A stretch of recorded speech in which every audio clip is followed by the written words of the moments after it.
ಈ ಹೋರಾಟದ ಮುಖಾಂತರ ಅವರಿಗೆ ಸ್ವಾಗತವನ್ನು ಕೋರ್ತಾ ಇದ್ದೀವಿ. ಈಗಾಗಲೇ ಈ ಒಂದು ಮನವಿಯನ್ನ ಸಾಹೇಬರ ಮುಖಾಂತರ ಸರ್ಕಾರಕ್ಕೆ ಒತ್ತಾಯಿಸಲು ಹೇಳ್ತಾ ಇದ್ದೇವೆ. ಸನ್ಮಾನ್ರೆ, ಮೇಲ್ಕಾಣಿಸಿದ ವಿಷಯಕ್ಕೆ ಸಂಬಂಧಿಸಿದಂತೆ ಈ ಮೂಲಕ ನೀಡುತ್ತಿರುವ ಮನವಿ ಪತ್ರ ಏನೆಂದರೆ, ಕಳೆದ 4 ವರ್ಷಗಳಿಂದ ನೆನಗುದಿಗೆ ಬಿದ್ದಿರುವ ಕನಿಷ್ಠ ವೇತನದ ಅಂತಿಮ ಅಧಿಸೂಚನೆಯನ್ನು ಕೊನೆಗೂ ತಾವು ಆದೇಶ ಮಾಡಿ ದುಡಿಯುವ ಜನರಿಗೆ ಕನಿಷ್ಠ ವೇತನ ಜಾರಿ ಮಾಡಲು ಕ್ರಮ ವಹಿಸಿದ್ದೀರಿ. ತಮಗೆ ಗ್ರಾಮ ಪಂಚಾಯಿತಿ ನೌಕರ ಸಂಘ CITU ರಾಜ್ಯ ಸಮಿತಿ ಪರವಾಗಿ ಹೃತ್ಪೂರ್ವಕ ಅಭಿನಂದನೆಗಳನ್ನು ಸಲ್ಲಿಸ್ತಾ ಇದ್ದೇವೆ ಹಾಗೂ ಅಂತಿಮ ಅಧಿಸೂಚನೆಯನ್ನು ನಾವು ಸ್ವಾಗತಿಸುತ್ತೇವೆ. ಕಳೆದ ಹಲವಾರು ವರ್ಷಗಳಿಂದ ಗ್ರಾಮ ಪಂಚಾಯಿತಿ ನೌಕರರ ಕೆಲವು ಪ್ರಮುಖ ಬೇಡಿಕೆಗಳು ಇತ್ಯರ್ಥವಾಗದೆ ಬಾಕಿ ಉಳಿದುಕೊಂಡಿವೆ. ಸಚಿವರ ಮತ್ತು ಗ್ರಾಮೀಣಾಭಿವೃದ್ಧಿ ಮತ್ತು ಪಂಚಾಯತ್ ರಾಜ್ ಇಲಾಖೆಯ ಅಧಿಕಾರಿಗಳ ಜೊತೆ ಹಲವು ಸುತ್ತಿನ ಮಾತುಕತೆ ನಡೆದಿದ್ದರೂ ಕೆಲವು ಪ್ರಮುಖ ಬೇಡಿಕೆಗಳು ಇನ್ನೂವರೆಗೆ ಹಾಗೂ ಉಳಿದುಕೊಂಡಿವೆ ಮತ್ತು ಸಂಜೀವಿನಿ ಒಕ್ಕೂಟದ ಮೂಲಕ ಗ್ರಾಮ ಪಂಚಾಯತಿ ವ್ಯಾಪ್ತಿಯಲ್ಲಿ ಮಹಿಳಾ ವಾಹನ ಚಾಲಕಿ ಮತ್ತು ಕಸ ವಿಲೇವಾರಿ ಮಾಡುವ ಸ್ವಚ್ಛವಾಹಿನಿ ಮಹಿಳಾ ಕಾರ್ಮಿಕರು ಗ್ರಾಮೀಣ ಭಾಗದಲ್ಲಿ ಸ್ವಚ್ಛತಾ ಕಾರ್ಯವನ್ನು ನಿರ್ವಹಿಸುತ್ತಿದ್ದಾರೆ. ಇವರಿಗೆ ಕಳೆದ 2 ವರ್ಷಗಳಿಂದ ಗ್ರಾಮ ಪಂಚಾಯತಿಗಳು ವೇತನ ಇಲ್ಲದೆ ದುಡಿಸಿಕೊಳ್ಳುತ್ತಿದ್ದಾರೆ. ವೇತನ ನಿಲ್ಲದೆ ಸ್ವಚ್ಛವಾಹಿನಿ ನೌಕರರು ಪರದಾಡುವಂತಾಗಿದೆ. ಇವರಿಗೆ ಪಂಚಾಯತ್ ನೌಕರರೆಂದು ಪರಿಗಣಿಸಬೇಕು ಮತ್ತು ಕನಿಷ್ಠ ವೇತನದ ಕುರಿತು ಹೊರಡಿಸುವ ಅಧಿಸೂಚನೆಯನ್ನು ಕೂಡಲೇ ಜಾರಿ ಮಾಡಬೇಕೆಂದು ವಿನಂತಿಸುತ್ತಾ ಈ ಕೆಳಗಿನ ಬೇಡಿಕೆಗಳನ್ನು ಬಗೆಹರಿಸಬೇಕೆಂದು ತಮ್ಮಲ್ಲಿ ವಿನಂತಿ. ಬೇಡಿಕೆಗಳು: ಗ್ರಾಮ ಪಂಚಾಯತಿಗಳಲ್ಲಿ ಕಾರ್ಯನಿರ್ವಹಿಸುತ್ತಿರುವ ಕರೆ ವಸೂಲಿಗಾರ, clerk cum data entry operator, ನೀರುಗಟ್ಟಿಗಳು, ಜವಾನ್, ಸ್ವಚ್ಛತೆಗಾರರನ್ನು ಏಕಕಾಲಕ್ಕೆ ಸರ್ಕಾರಿ ನೌಕರರೆಂದು ಘೋಷಿಸಬೇಕು. ಸೇವಾ ಹಿರಿತನವನ್ನು ಪರಿಗಣಿಸಿ ಇನ್ಕ್ರಿಮೆಂಟ್ ಕೊಡಬೇಕು. ಗ್ರಾಮ ಪಂಚಾಯತಿಗಳಲ್ಲಿ ಕೆಲಸ ನಿರ್ವಹಿಸುತ್ತಿರುವ ನೌಕರರು ನಿವೃತ್ತಿ ಅಥವಾ ಮರಣ ಹೊಂದಿದರೆ ರು 6 ಲಕ್ಷ ಇಡುಗಂಟು ಕೊಡಬೇಕು ಮತ್ತು ಗ್ರಾಮ ಪಂಚಾಯತ್ನಲ್ಲಿ ಠರಾವು ಮೂಲಕ ನೇಮಕಾತಿ ಆಗಿರುವ ಸಿಬ್ಬಂದಿಗಳಿಗೆ ಜಿಲ್ಲಾ ಪಂಚಾಯತಿಯಿಂದ ಅನುಮೋದನೆ ಆಗದೇ ಇದ್ದರೂ ಅಂತಹ ಸಿಬ್ಬಂದಿಗಳಿಗೂ ಇಡುಗಂಟು ನೀಡಲು ಆದೇಶ ನೀಡಬೇಕು. ತರಬೇತಿ ಪಡೆದಿರುವ ಎಲ್ಲ ಸ್ವಚ್ಛವಾಹಿನಿ ನೌಕರರಿಗೆ ಕೆಲಸ ನೀಡಬೇಕು. ಒಡಂಬಡಿಕೆ ಪತ್ರ ಮತ್ತು ಪ್ರತಿ ವರ್ಷದ ನವೀಕರಣ ಪದ್ಧತಿ ರದ್ದುಪಡಿಸಬೇಕು. 15 ಹಣಕಾಸಿನಲ್ಲಿ ವೇತನ ಪಾವತಿ ಮಾಡಬೇಕು. ಪ್ರತಿಯೊಂದು ಪಂಚಾಯತಿಗೂ ಒಬ್ಬರೇ ಚಾಲಕರೆಂದು ಪರಿಗಣಿಸಿ ರು 15,000 ವೇತನ ನಿಗದಿ ಮಾಡಬೇಕು. ಗ್ರಾಮ ಪಂಚಾಯತಿಗಳಿಗೆ 2ನೇ ಡಾಟಾ ಎಂಟ್ರಿ ಆಪರೇಟರ್ ಹುದ್ದೆಗೆ ಅವಕಾಶ ನೀಡಿದ್ದು ಸ್ವಾಗತ. ಆದರೆ ಈಗಾಗಲೇ ಗ್ರಾಮ ಪಂಚಾಯತಿಗಳಲ್ಲಿ ಕಾರ್ಯನಿರ್ವಹಿಸುತ್ತಿರುವ ಡಾಟಾ ಎಂಟ್ರಿ ಆಪರೇಟರ್ಗಳನ್ನು ನೇಮಕ ಮಾಡಿಕೊಂಡು ಮುಂದುವರಿಸಬೇಕು. ಅಲ್ಲದೆ ಈಗಾಗಲೇ ಗ್ರಾಮ ಪಂಚಾಯತಿಗಳಲ್ಲಿ ಕೆಲಸ ನಿರ್ವಹಿಸುತ್ತಿರುವ ನೌಕರರು ಕಂಪ್ಯೂಟರ್ ಜ್ಞಾನ ಮತ್ತು ವಿದ್ಯಾರ್ಥಿ ಹೊಂದಿದ್ದರೆ ಅವರಿಗೆ ಅವಕಾಶ ನೀಡಬೇಕು. ಆದಾಯಕ್ಕೆ ಅನುಗುಣವಾಗಿ ಕರವಸೂಲಿಗಾರರ ಹುದ್ದೆಗಳನ್ನು ನಿಗದಿಗೊಳಿಸಬೇಕು. 2017 ಒಳಗೆ ಇರುವ ಹೆಚ್ಚುವರಿ ಕರವಸೂಲಿಗಾರರಿಗೆ ಅನುಮೋದನೆ ನೀಡಬೇಕು. ರಾಜ್ಯದಲ್ಲಿ ಮೊದಲನೇ ಡಾಟಾ ಎಂಟ್ರಿ ಆಪರೇಟರ್ಗಳಿಗೆ ಕ್ಲರ್ಕ್ ಹುದ್ದೆ ತೆರವಾದ ನಂತರ ಅನುಮೋದನೆ ನೀಡಬೇಕೆಂಬ ಷರತ್ತನ್ನು ಕೈಬಿಟ್ಟು ಅನುಮೋದನೆ ನೀಡಲು ಅವಕಾಶ ನೀಡಬೇಕು. ಗ್ರಾಮ ಪಂಚಾಯತಿಗಳಲ್ಲಿ ಖಾಲಿ ಇರುವ ಕರವಸೂಲಿಗಾರ, clerk cum data entry operator, ನೀರುಗಂಟಿಗಳು, ಜವಾನ, ಸ್ವಚ್ಛತೆಗಾರ ಹುದ್ದೆಗಳನ್ನು ತುಂಬಬೇಕು. ಗ್ರೇಡ್ 1 ಕಾರ್ಯದರ್ಶಿಗಳಿಂದ PDO ಹುದ್ದೆಗೆ ರಾಜ್ಯ ಮಟ್ಟದಲ್ಲಿ ಕೊಡುವ ಮುಂಬಡ್ತಿಯನ್ನು ಕೈಬಿಟ್ಟು ಜಿಲ್ಲಾ ಮಟ್ಟದಲ್ಲಿ ಮುಂಬಡ್ತಿಗೆ ಅವಕಾಶ ನೀಡಬೇಕು. ಪ್ರತಿಯೊಂದು ಗ್ರಾಮ ಪಂಚಾಯತಿಗಳಿಗೆ ಲೆಕ್ಕ ಸಹಾಯಕ ಹುದ್ದೆಗಳನ್ನು ಸೃಷ್ಟಿಸಬೇಕು. ಬಿಲ್ ಕಲೆಕ್ಟರ್ ಮತ್ತು ಗುಮಾಸ್ತರ್ ವೃಂದದಿಂದ ಗ್ರೇಡ್ 2 ಕಾರ್ಯದರ್ಶಿ ಮತ್ತು ಲೆಕ್ಕ ಸಹಾಯಕ ಹುದ್ದೆಗಳಿಗೆ ನೇಮಕಗೊಂಡ ನೌಕರರಿಗೆ KCSR 325 ನಿಯಮಾನುಸಾರ ಹಿಂದಿನ ಸೇವೆಯನ್ನು ಪರಿಗಣಿಸಬೇಕು. ಹಳೆ ಪಿಂಚಣಿ ಜಾರಿ ಮಾಡಬೇಕು. ಗ್ರೇಡ್ 1 ಪಂಚಾಯತಿಗಳನ್ನು ಜನಸಂಖ್ಯೆಗೆ ಆಧರಿಸಿ ಗ್ರಾಮ ಪಂಚಾಯತಿಗಳನ್ನು ಮೇಲ್ದರ್ಜೆಗೆ ಏರಿಸಬೇಕು. ಪಂಚಾಯತ್ ಅಭಿವೃದ್ಧಿ ಅಧಿಕಾರಿಗಳ ಹುದ್ದೆಗೆ 60% ಸ್ಥಾನವನ್ನು ಗ್ರೇಡ್ 1 ಕಾರ್ಯದರ್ಶಿಗಳಿಗೆ ನೀಡಬೇಕೆಂದು ತಮ್ಮಲ್ಲಿ ವಿನಂತಿಸಿಕೊಳ್ಳುತ್ತೇವೆ. ಮಾನ್ಯ ಮುಖ್ಯಮಂತ್ರಿಗಳು, ಕರ್ನಾಟಕ ರಾಜ್ಯ ಸರ್ಕಾರ, ಮಾನ್ಯ ಜಿಲ್ಲಾಧಿಕಾರಿಗಳ ಮೂಲಕ ಮಾಸಿಕ ಸರಾಸರಿ 36,000 ಕನಿಷ್ಠ ವೇತನ ನಿಗದಿ, ಕಾರ್ಮಿಕ ಸಂಹಿತೆಗಳಿಗೆ ಕರ್ನಾಟಕ ತಿದ್ದುಪಡಿಗಳಿಗಾಗಿ ಆಯಾಮೇತರ ಕಾರ್ಮಿಕರ ಕಾಯಂಗೆ ಶಾಸನಕ್ಕಾಗಿ ಒತ್ತಾಯಿಸಿ ಮನವಿ ಪತ್ರ. ವೈಜ್ಞಾನಿಕವಾಗಿ ಎಲ್ಲ ಕಾರ್ಮಿಕರು ಕನಿಷ್ಠ ವೇತನ ನಿಗದಿಪಡಿಸಿ ಜಾರಿ ಮಾಡಿ. ವೇತನ ನಿಗದಿ ಮಾಡದೆ ಬಹುತೇಕ ಉದ್ಯಮಿಗಳಿಗೆ ಏಕರೂಪ ಹಾಗೂ ಹಿಂದೆ ಇದ್ದ 4 ವಲಯಕ್ಕೆ ಬದಲಾಗಿ 3 ವಲಯಗಳಾಗಿ ಮಾಡಿ ಮೇ 22ರಿಂದ ಹೊರಡಿಸಿದ ಕನಿಷ್ಠ ವೇತನದ ಅಂತಿಮ ಅಧಿಸೂಚನೆಯನ್ನು CITU ಸ್ವಾಗತಿಸುತ್ತಲೇ ಇದರಲ್ಲಿರುವ ನ್ಯೂನತೆಗಳನ್ನು ಸರಿಪಡಿಸಬೇಕೆಂದು ಆಗ್ರಹಿಸುತ್ತದೆ. ಕಾರ್ಮಿಕರ ಜೀವನ ನಿರ್ವಹಣೆ ವೆಚ್ಚ ಮತ್ತು ಇವತ್ತಿನ ಬೆಲೆಗಳಿಗೆ ಅನುಗುಣವಾಗಿ ಸುಪ್ರೀಂ ಕೋರ್ಟಿನ ಐತಿಹಾಸಿಕ ರೆಪ್ಕೋಸ್ ಬ್ರೆಡ್ ಆ್ಯಂಡ್ ಕಂಪನಿ ಪ್ರಕರಣದಲ್ಲಿ ನಿಗದಿಪಡಿಸಿದ ಮಾನದಂಡಗಳನ್ನು ಆಧರಿಸಿ ರಾಜ್ಯದಲ್ಲಿ ಕನಿಷ್ಠ ವೇತನ ಪರಿಷ್ಕರಿಸಬೇಕೆಂಬುದು ಕರ್ನಾಟಕ ಹೈಕೋರ್ಟ್ ನಿರ್ದೇಶನ ಹಾಗೂ CITU ಕಾರ್ಮಿಕ ಸಂಘಟನೆಗಳ ಆಗ್ರಹವಾಗಿತ್ತು ಎಂಬುದನ್ನು ನೆನಪಿಸುತ್ತೇವೆ. ರಾಜ್ಯ ಸರ್ಕಾರ ಪ್ರಕಟಿಸಿರುವ ಕನಿಷ್ಠ ವೇತನದಿಂದ 1 ಕೋಟಿಗಿಂತ ಹೆಚ್ಚಿನ ಕಾರ್ಮಿಕರಿಗೆ ಪ್ರಯೋಜನವಾಗಲಿದೆ. ಎಂಬುದನ್ನು ಸಿಐಟಿ ಮನಗಾಣುತ್ತಲೇ ಹೆಚ್ಚಳ ಮಾಡಿರುವ ಕನಿಷ್ಠ ವೇತನವು ಸುಪ್ರೀಂ ಕೋರ್ಟ್ ನಿಗದಿಪಡಿಸಿದ ಮಾನದಂಡಗಳಿಗೆ ಪೂರಕವಾಗಿಲ್ಲ. ಇವತ್ತಿನ ಬೆಲೆಗಳು ಮತ್ತು ಜೀವನ ವೆಚ್ಚಕ್ಕೆ ಅನುಗುಣವಾಗಿ ಸರಾಸರಿ 36,000 ಕನಿಷ್ಠ ವೇತನ ನಿಗದಿ ಮಾಡಬೇಕೆಂದು ಸಿಐಟಿ ಒತ್ತಾಯಿಸುತ್ತದೆ. ರಾಜ್ಯ ಸರ್ಕಾರ ಕನಿಷ್ಠ ವೇತನದ ಕರಡು ಅಧಿಸೂಚನೆ ಹೊರಡಿಸಿದ ದಿನಾಂಕವಾದ 2025 ಏಪ್ರಿಲ್ 11ರಿಂದಲೇ ಪೂರ್ವಾನ್ವಯಿಸಿ ಕನಿಷ್ಠ ವೇತನ ಜಾರಿಗೆ ತರುವ ಬದಲಾಗಿ 2026 ಮೇ 22ರಿಂದ ಅಧಿಸೂಚನೆ ಹೊರಡಿಸಿದ ದಿನದಿಂದ ಜಾರಿಗೆ ತಂದಿರುವುದು ಬಹುಸಂಖ್ಯಾತ ಕಾರ್ಮಿಕರಿಗೆ ಒಂದು ವರ್ಗದ ಅರಿಯರ್ ಸಿಗದಂತೆ ಮಾಡಿದೆ.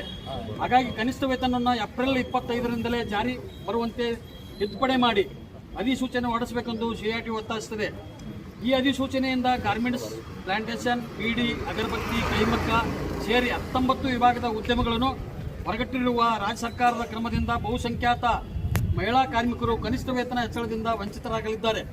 ಪ್ರಸ್ತುತ ಮೇ 22ರಿಂದ ಜಾರಿಗೆ ತಂದಿರುವ ಕನಿಷ್ಠ ವೇತನವನ್ನೇ ಈ 19 ಉದ್ಯಮಗಳಿಗೂ ವಿಸ್ತರಿಸಿ ಕೂಡಲೇ ಅಧಿಸೂಚನೆ ಹೊರಡಿಸಬೇಕು. ಸ್ಕಿಮ್ ನೌಕರರನ್ನು ಕನಿಷ್ಠ ವೇತನ ವ್ಯಾಪ್ತಿಗೆ ತರಬೇಕೆಂಬುದು ಸಿಐಟಿ ಒತ್ತಾಯಿಸುತ್ತದೆ.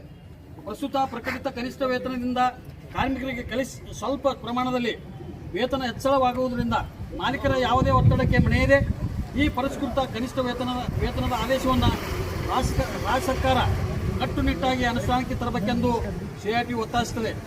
4 ಕಾರ್ಮಿಕ ಸಂಹಿತೆಗಳಲ್ಲಿ ಕಾರ್ಮಿಕರ ಪರ ಕರ್ನಾಟಕ ತಿದ್ದುಪಡಿಗಳನ್ನು ಮಾಡಿ ನಿಯಮಗಳನ್ನು ರೂಪಿಸಿ ಕೇಂದ್ರ ಸರ್ಕಾರವು 29 ಕಾರ್ಮಿಕ ಕಾನೂನುಗಳನ್ನು ರದ್ದುಪಡಿಸಿ ಮಾಡಿರುವ 4 ಕಾರ್ಮಿಕ ಸಂಹಿತೆಗಳಿಗೆ ಕೇಂದ್ರ ನಿಯಮಗಳನ್ನು ರೂಪಿಸಿ ಮೇ 8ರಿಂದ ಜಾರಿಗೊಳಿಸಿದೆ. ಇದರಿಂದ ಕಾರ್ಮಿಕ ವರ್ಗ ಸ್ವತಂತ್ರ ಪೂರ್ವದಿಂದಲೂ ಹೋರಾಟಗಳಿಂದ ಪಡೆದಿರುವ ಮೂಲಭೂತ ಹಕ್ಕುಗಳನ್ನು ಪಟುಕೊಳ್ಳಲಿದೆ. ಶ್ರಮದ ಶೋಷಣೆ ಹೆಚ್ಚಾಗಲಿದೆ. ಕರ್ನಾಟಕದಲ್ಲಿ ಇರುವ ಕೈಗಾರಿಕಾ ಸಂಬಂಧಗಳಿಗೆ ಧಕ್ಕೆಯಾಗಲಿದೆ. ಇದು ಕರ್ನಾಟಕದ ಅಭಿವೃದ್ಧಿಗೆ ಮಾರ್ಗವಾಗಲಿದೆ. ಇದರಿಂದ ಕಾರ್ಮಿಕರನ್ನ ನವ ಗುಲಾಮಗಿರಿಗೆ ದೂಡುವ ಕೇಂದ್ರ ಸರ್ಕಾರದ 4 ಸಂಹಿತೆಗಳನ್ನು ಯಥಾವತ್ತಾಗಿ ರಾಜ್ಯದಲ್ಲಿ ಜಾರಿಗೆ ತರಬಾರದು. ದೇಶದ ಸಂವಿಧಾನದ ನೀಡಿರುವ ಅಧಿಕಾರವನ್ನು ಬಳಸಿ ರಾಜ್ಯ ಸರ್ಕಾರ ಈ 4 ಸಂಹಿತೆಗಳಿಗೆ ಕಾರ್ಮಿಕರ ಪರವಾದ ಕರ್ನಾಟಕ ತಿದ್ದುಪಡಿಗಳನ್ನು ತರಬೇಕು. ನಂತರ ನಿಯಮಗಳನ್ನು ರೂಪಿಸಬೇಕೆಂದು ಸಿಐಟಿ ಆಗ್ರಹಿಸುತ್ತದೆ. ಗುತ್ತಿಗೆ ಪದ್ಧತಿಯನ್ನು ರದ್ದುಪಡಿಸಿ ಕಾಯಂಗೆ ಶಾಸನ ರೂಪಿಸಿ ಸರ್ಕಾರಿ ಮತ್ತು ಖಾಸಗಿ ವಲಯದಲ್ಲಿ ಹಂಗಾಮಿ ಗುತ್ತಿಗೆ, ನಿಯಮಿತ ಅವಧಿ, ಟ್ರೇನಿ ಇನ್ನಿತರ ಸ್ವರೂಪದ ಕಾಯಮೇತರ ಕಾರ್ಮಿಕರ ಕಡಿಮೆ ವೇತನಕ್ಕೆ ಯಾವುದೇ ಕಾನೂನುಬದ್ಧ ಸವಲತ್ತುಗಳಿಲ್ಲದೆ ಅಭದ್ರತೆಯಲ್ಲಿ ದುಡಿಮೆ ಮಾಡುತ್ತಿದ್ದಾರೆ. ಈ ಹಿಂದೆ ಕಾರ್ಮಿಕ ಇಲಾಖೆ ರಾಜ್ಯದಲ್ಲಿ ಗುತ್ತಿಗೆ ಪದ್ಧತಿ ನಿಯಂತ್ರಿಸಿ ಕಾಯಂಗೆ ಶಾಸನ ರೂಪಿಸಲು ಕರಡು ಸಿದ್ಧಪಡಿಸಿತ್ತು. ಪ್ರಸ್ತುತ ಸರ್ಕಾರದ ಅಡಿಯಲ್ಲಿ ಸೊಸೈಟಿ ಮಾದರಿಯನ್ನು ಕೈಬಿಟ್ಟು ರಾಜ್ಯದಲ್ಲಿ ಕಾಯಂಗೆ ಶಾಸನ ರೂಪಿಸಬೇಕೆಂದು ಸಿಐಟಿ ಮೇ 30ರಿಂದ ರಾಜ್ಯವ್ಯಾಪಿ ಪ್ರತಿಭಟನೆಗಳ ಮೂಲಕ ಒತ್ತಾಯಿಸುತ್ತದೆ. ವಂದನೆಗಳೊಂದಿಗೆ ಜಿಲ್ಲಾಧಿಕಾರಿಗಳ ಮೂಲಕ ಮುಖ್ಯಮಂತ್ರಿಗೆ ಮನವಿ. ಮುಖ್ಯಮಂತ್ರಿಗೆಲ್ಲ ರಾಜ್ಯಪಾಲ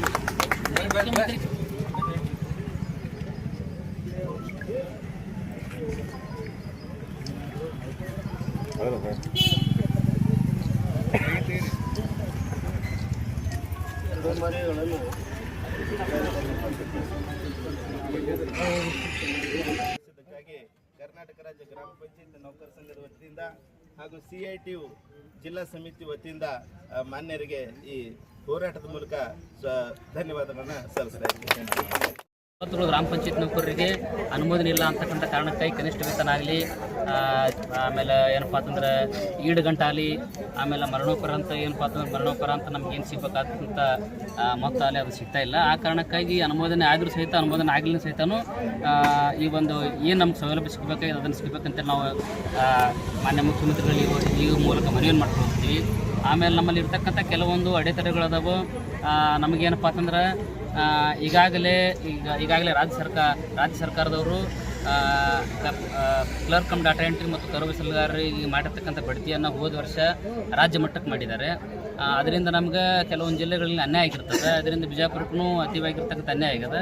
ಅದನ್ನು ಸರಿಪಡಿಸಬೇಕು. ಮೊದಲು ಏನಪ್ಪ ಅಂತಂದ್ರೆ ಯಾವ ರೀತಿ ನೇಮಕಾತಿಯನ್ನು ಮಾಡಿಸಿದ್ರು ಅದೇ ರೀತಿ ಜಿಲ್ಲಾ ಮಟ್ಟದೊಳಗೆ ಜಿಲ್ಲಾ ಪಂಚಾಯತ್ ಹಂತದೊಳಗೆ ನೇಮಕಾತಿಯನ್ನು ಮಾಡಬೇಕು. ಯಾವಾಗ ನೇಮಕಾತಿ ಆಗ್ತದೆ ಆ ಜಿಲ್ಲೆಗೆ ಸರಿಯಾಗಿರ್ತಕ್ಕಂಥ ನ್ಯಾಯನ ಒದಗಿಸ್ಲಿಕ್ಕಾಗ್ತದೆ. ಆಮೇಲೆ ನಮ್ಮಲ್ಲಿ ಇತ್ತೀಚೆಗೆ ಗ್ರಾಮ ಪಂಚಾಯತಿ ಒಳಗೆ ಸ್ವಚ್ಛತಾಗಾರ ಮತ್ತು ಇವರು ಏನಪ್ಪ ಅಂತಂದ್ರೆ ಸ್ವಚ್ಛವೇನರು ಬಂದಿದ್ದಾರೆ. ಅವರಿಗೂ ಕೂಡ ಏನಪ್ಪ ಅಂತಂದ್ರೆ ಗ್ರಾಮ ಪಂಚಾಯತಿ ಕೊಡ್ತಕ್ಕಂಥ ಸೌಲಭ್ಯಗಳನ್ನು ಕೊಡಬೇಕು ಅಂತಕ್ಕಂಥದ್ದು ಒಂದು ನಮಗೆ ಮನವಿ ಇದೆ. ಆಮೇಲೆ ನಮ್ಮಲ್ಲಿ ವೇತನಕ್ಕಾಗಿ ನಾವು ಮೂಲವಾಗಿರ್ತಕ್ಕಂಥ ಬೇಡಿಕೆ ಇಟ್ಟಿದ್ದು 36,000 ರೂಪಾಯಿ. ಈ ಒಂದು ವೇತನಕ್ಕಾಗಿ ಈ ಒಂದು ವೇತನ ಇವರು ಜಾರಿ ಮಾಡಿರ್ತಕ್ಕಂಥದ್ದು ನೋಡಿದ್ರೆ ನಮಗೆ 21,000ರಿಂದ 23,000 ರೂಪಾಯಿ ಹೆಚ್ಚಿಗೆ ಆಗ್ತಕ್ಕಂಥ ಒಂದು ಭಾವನೆ ಇದೆ. ಇದನ್ನು ನಾವು ಸ್ವಾಗತ ಮಾಡ್ತೀವಿ. ಆದರೆ ಈಗಿರ್ತಕ್ಕಂಥ ಬೆಲೆಗೆ ಅನುಗುಣವಾಗಿ ನಮಗೆ 36,000 ರೂಪಾಯಿ ಪಕ್ಕ ಕನಿಷ್ಠ ವೇತನ ಜಾರಿ ಮಾಡಬೇಕಂತಕ್ಕಂಥ ಒಂದು ಒತ್ತಾಯ ಮಾಡ್ತೀವಿ. ಇದಕ್ಕೆ ನಾವು ರಾಜ್ಯಾದ್ಯಂತ ಏಕಕಾಲಕ್ಕೆ ಎಲ್ಲ ಜಿಲ್ಲಾಧಿಕಾರಿ ಕಚೇರಿ ಮುಂದೆ ಇವತ್ತು ಸ್ಟ್ರೈಕ್ ಅದ. ಈ ಮೂಲಕ ಸರ್ಕಾರ ನಮ್ಮದು ಮುಂದಿನ ಎಲ್ಲ ಬೇಡಿಕೆಗಳು ಈಡೇರಿಸಬೇಕಂತ ಒಂದು ಮನವಿ ಮಾಡಿ ನಮಗೆ ಮಾತುಕೊಳ್ತೀವಿ. ಸರ್, ಮುಂಬರುವ ದಿನಮಾನಗಳಲ್ಲಿ ನಿಮ್ಮ ಬೇಡಿಕೆ ಈಡೇರಲಿಕ್ಕಂದ್ರೆ ಮುಂದಿನ ಹೋರಾಟ ಯಾವ ರೀತಿ ಇರ್ತದೆ? ಮುಂದಿನ ಹೋರಾಟ ನೋಡ್ರಿ, ನಾವು ಈಗಾಗಲೇ ರಾಜ್ಯ ಮಟ್ಟದಾಗ ಫ್ರೀಡಮ್ ಪಾರ್ಕ್ನ ಮಾಡಿದ್ವಿ, ಜಿಲ್ಲಾ ಪಂಚಾಯತ್ ಹಂತದವ್ರಿಗೆ ಮಾಡಿದ್ವಿ, ಜಿಲ್ಲಾಧಿಕಾರಿ ಕಚೇರಿ ಮುಂದೆ ಮಾಡಿದ್ವಿ. ಒಂದು ವೇಳೆ ಸರ್ಕಾರ ಮಾಡಿದ್ದರೆ ಮುಂದೆ ಇದಕ್ಕಿಂತ ಏನಪ್ಪ ಅಂತಂದ್ರೆ ನಾವು ಉಗ್ರವಾದ ಹೋರಾಟ ಮಾಡ್ತೀವಿ ಅಂತ ಈ ಮೂಲಕ. ಸರ್, ತಮ್ಮ ಹೆಸರು? ಲಾಲ್ ಅಹಮದ್ ಶೇಖ್ ಅಂತ ಹೇಳಿ ರಾಜ್ಯ ಕಾರ್ಯದರ್ಶಿ. ಸರ್, ಎದುರು ರಾಜ್ಯ ಕಾರ್ಯದರ್ಶಿ ಇದ್ರಿ? ಗ್ರಾಮ panchayat number sir. Okay, thank you sir. Sir, ಈ ಕಡೆ ಬನ್ನಿ. ನೀವು ಕಡೆ ಬನ್ನಿ. ಶೇಖರ್, ನೀವು ಕಡೆ ಬನ್ನಿ.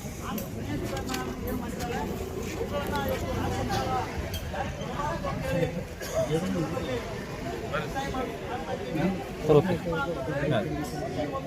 ಕರ್ನಾಟಕ ರಾಜ್ಯ ಗ್ರಾಮ ಪಂಚಾಯತಿ ನೌಕರ ಸಂಘದ ಪರವಾಗಿ ಈ ಕನಿಷ್ಠ ವೇತನದ ಸಲುವಾಗಿ ಈ ಒಂದು ಜಿಲ್ಲಾಧಿಕಾರಿಗಳ ಕಚೇರಿ ಮುಂದುಗಡೆ ಹೋರಾಟವನ್ನು ಹಮ್ಮಿಕೊಂಡಿದ್ದು, ಈ ಹೋರಾಟದಲ್ಲಿ ಎಲ್ಲ ಅಂದರೆ ಗ್ರಾಮ ಪಂಚಾಯಿತಿಯ ನೌಕರರಾಗಿರ್ತಕ್ಕಂಥ ಕರವಶೀಲಿಗಾರರು, ನೀರುಗಂಟಿಗಳು ಹಾಗೂ ಸಿಪಾಯಿಗಳು ಹಾಗೂ ಸ್ವಚ್ಛತೆಗಾರರು ಹಾಗೂ ಸ್ವಚ್ಛವಾಹಿನಿ ನೌಕರರು ಎಲ್ಲ ನೌಕರರು ಬಂದಿದ್ದಾರೆ. ಅದರ ಜೊತೆಗೆ CITUವಿನ ಎಲ್ಲ ಪ್ರಮುಖ ಪದಾಧಿಕಾರಿಗಳು ಎಲ್ಲರೂ ಬಂದಿದ್ದಾರೆ. ಅವರೆಲ್ಲರಿಗೂ ಈ ಮೂಲಕ ನಾವು ಕರ್ನಾಟಕ ರಾಜ್ಯ ಗ್ರಾಮ ಪಂಚಾಯತಿ ನೌಕರರ ಪರವಾಗಿ ಸ್ವಾಗತವನ್ನು ಕೋರ್ತಾ ಇದ್ದೀವಿ. ಈ ಒಂದು ಜಿಲ್ಲಾಧಿಕಾರಿಗಳ ಕಚೇರಿ ಮುಂದುಗಡೆ ಏನು ಹಮ್ಮಿಕೊಂಡಿರ್ತಕ್ಕಂಥ ಹೋರಾಟ ಸ್ಥಳಕ್ಕೆ ಬಂದು ಈಗಾಗಲೇ ಜಿಲ್ಲಾಧಿಕಾರಿಗಳ ಕಚೇರಿಯಿಂದ ಅಧಿಕಾರಿಗಳು ಬಂದು ನಮ್ಮ ಮನವಿಯನ್ನು ಸ್ವೀಕರಿಸಿದ್ದಾರೆ. ಈ ಮೂಲಕ ಕರ್ನಾಟಕ ರಾಜ್ಯ ಗ್ರಾಮ ಪಂಚಾಯತಿ ನೌಕರ ಸಂಘದ ಪರವಾಗಿ ಅವರಿಗೆ ಧನ್ಯವಾದಗಳನ್ನು ಹೇಳ್ತಾ ಇದ್ದೀವಿ.